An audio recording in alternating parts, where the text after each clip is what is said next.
Fala meus amigos e minhas amigas corintianas. Estamos aqui novamente para trazer mais um vídeo no canal com as últimas informações do Timão. Deixa seu like, se inscreve no canal e deixe também seu comentário. Vamos pro vídeo. Brasileirão. Dá uma olhada quem entrou na primeira página ali, ó. Na 10ª, logo atrás do Alex ali, ó, na 10ª colocação está o Mirassol, mesma pontuação do Corinthians. O Mirassol venceu o Corinthians pelo placar de 2-1, né? E assim, 3-1, e assim chegou à 10ª colocação, 2-1. Último gol foi anulado o terceiro gol. E assim chegou à 10ª colocação do Campeonato Brasileiro. Vamos mostrar os melhores momentos para vocês de um bom jogo lá na cidade de Mirassol.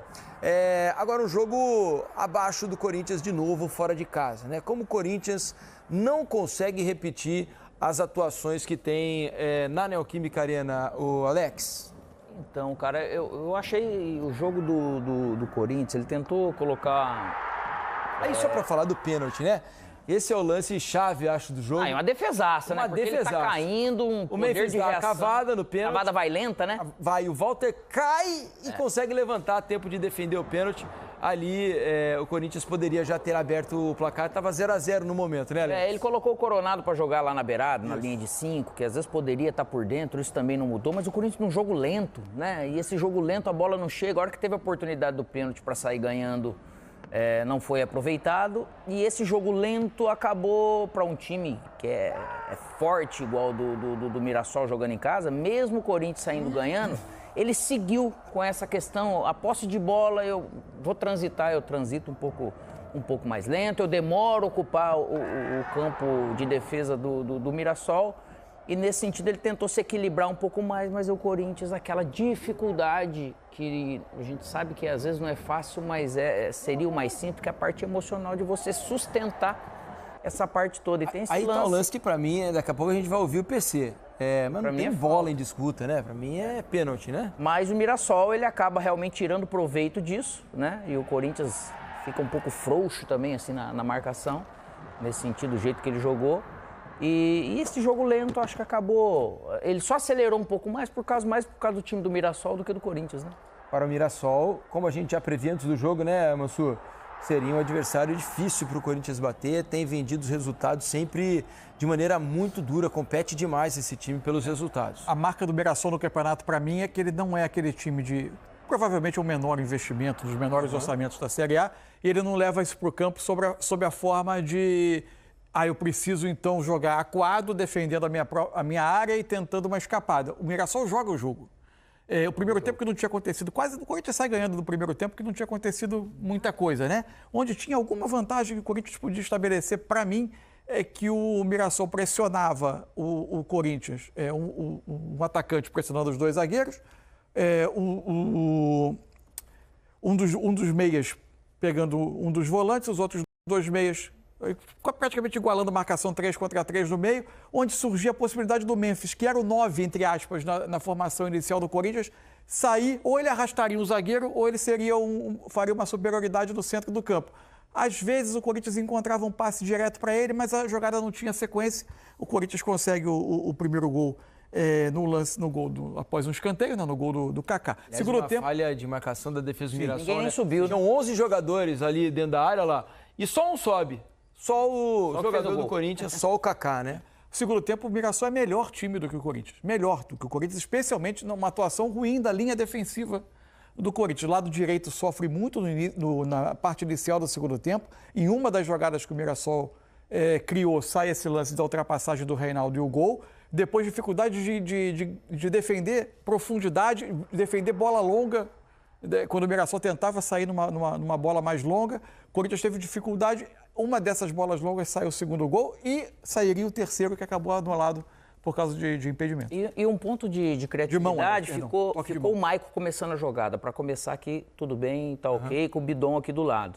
Que eu acho que poderia ter trocado com o Coronado, vindo aqui ele para dentro, para a hora da bola, ele circular um pouco mais, que aqui acho que machuca muito ele jogando.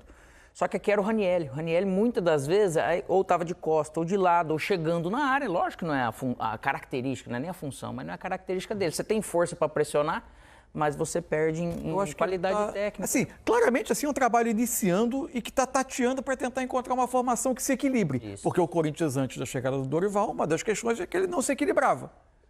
Talvez ele tenha tentado... O Coronado tem um histórico de carreira de jogar pelo partido do lado, né? Até ele cria o que tinha acontecido no primeiro tempo antes do gol do Corinthians é uma boa jogada dele vindo da esquerda para dentro. Uma jogada até individual que ele termina numa finalização. Talvez o Dorival tenha tentado hoje. O pênalti acontece assim. Isso. Jogada do Coronado, partindo da esquerda para dentro, ele limpa o marcador, bate e a bola toca no braço do jogador do Mirassol. Agora, o que não muda, independentemente da formação ali da zaga do Corinthians, é quanto o Corinthians é facilmente batido atrás, né? É um time que toma muitos gols, a organização, principalmente defensiva do Corinthians... É coletiva, mas também tá individual. muito complicada. Os zagueiros também não conseguem... muito mal. Não conseguem emplacar uma sequência de atuações que deem segurança. Tanto que a dupla vai mudando ao longo da temporada o tempo todo. Todo mundo já teve oportunidade jogou. e ninguém segurou.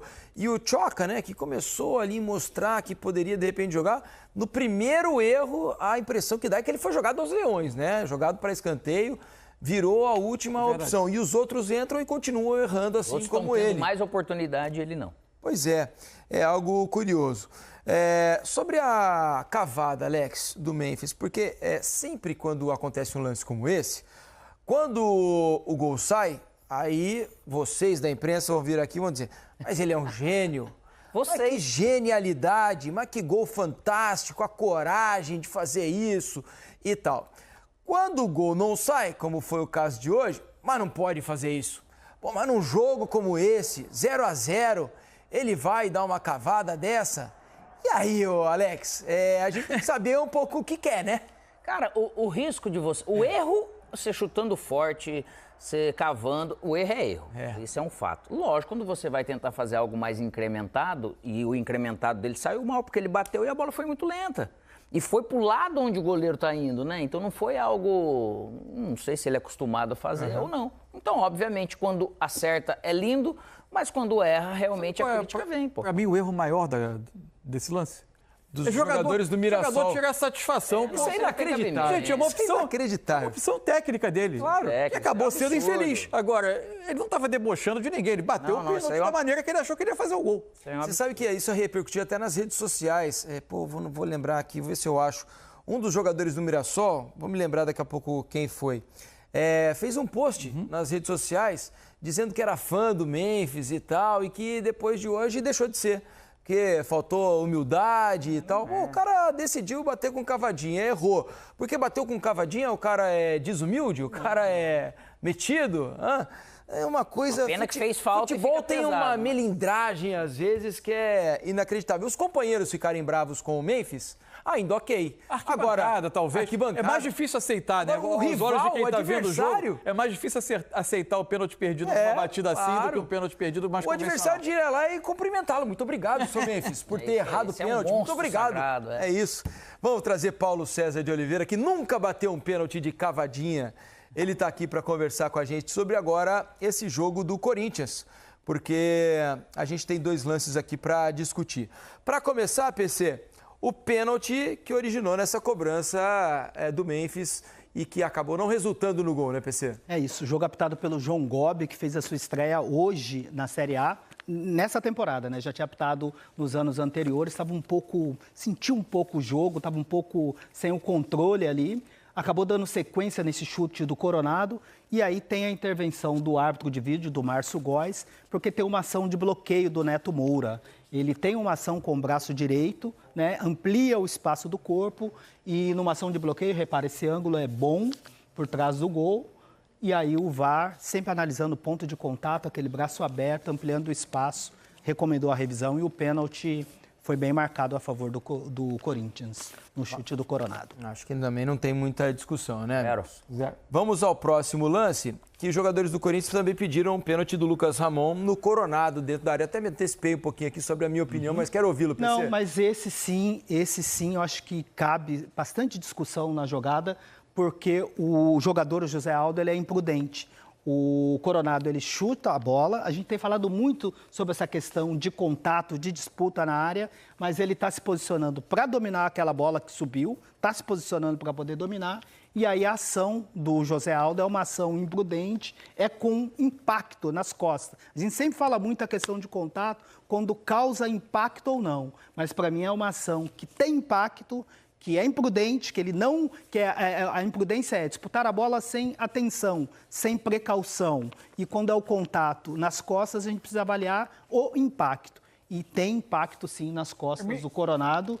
E, para mim, pênalti. O Gobi está bem próximo. Muito. Ele até faz o gesto, assim, de uma disputa, entendendo como uma disputa, mas é uma ação imprudente nas costas do Para Coronado. mim, o termo, ele foi estabanado e acabou fazendo pênalti. Pra mim, muito pênalti, né, Alex? Foi porque, pênalti, não? Porque, lógico, total, porque é desproporcional essa força por trás, porque o Coronado, ele tá no lugar exato, a bola vai cair nele, ele não tem como passar por dentro, então ele tem que esperar. Ele Se antecipando para poder dominar a bola, e aí é uma Foi ação... só nas costas, né, E que PC? tem impacto, apesar de não ter aberto o braço, mas é um tranco com impacto Total nas costas. para a marcação de falta, assim, sendo dentro da área, pênalti não marcado pelo João Gobi. Gustavo Zogobi, um grande cara, manda aqui pra mim para dizer que foi o Rafa Silva, o jogador do Mirassol, quem fez a postagem na rede social falando sobre o Memphis Depay.